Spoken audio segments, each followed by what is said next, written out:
Hi, I'm going to show you how to release your low back at home with two amazing exercises. One of them you probably know already, but the other one is a modification of an osteopathic technique. So the idea is that we release the muscles which are in spasm or tight first, and then once the muscles are released, we actually try and take the pressure away from the low back.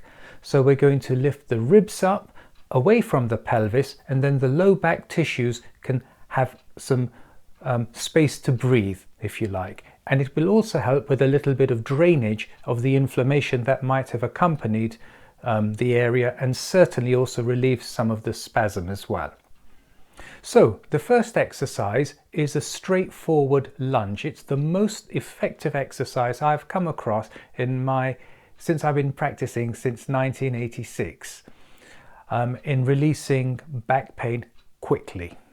So in this case, I'm going to stretch my left hip flexor. So we're going to go forward and up and over. Forward and up and over. And as I'm doing that, I can actually feel that stretching this side of my hip out. You may ask, what's the point in stretching this side when the back pain is actually at the back? And it's a very natural question. If you actually look at any bone in the body, or most bones in the body, say for example the arm bone, we have a muscle on the front called bicep and a muscle on the back called tricep, and the muscles work in pairs. And so it is with the back. Of course we've got back muscles that sit here, but there are also muscles that sit on the front of the spine. And for a particular medical reason, it is those muscles which cause symptoms of back pain at the back predominantly. And ostensibly that arises from prolonged sitting. So when we are sitting, we shorten these tissues. These tissues are collectively known as the hip flexors, misleadingly, because they actually work on the back as well.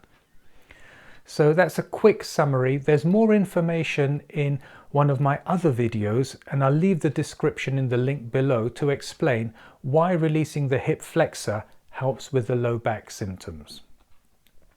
Now, assuming we have done the left and then we've done the right side, I'll just do a couple more just now. So I can feel these two areas are now released. So the next step is to actually lift the ribs away from the pelvis. How do we do this? We take our fingers, scoop them gently up underneath the ribs, and then we lean forward to try and stretch these back muscles out. And you can support that stretch by taking a breath in at the same time. So fingers go in, we bend forward, and we take a deep breath in. And as we take a deep breath in, you try and lift yourself up at the same time.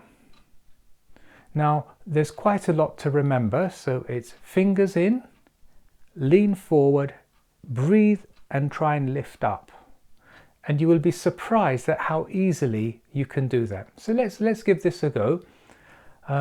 If you have a tight diaphragm, it might be difficult to get the fingers in underneath, but let's see how far we can go.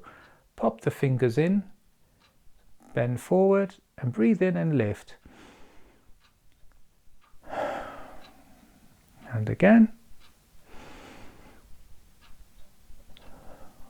And I can feel that, and I can feel that stretching in my low back.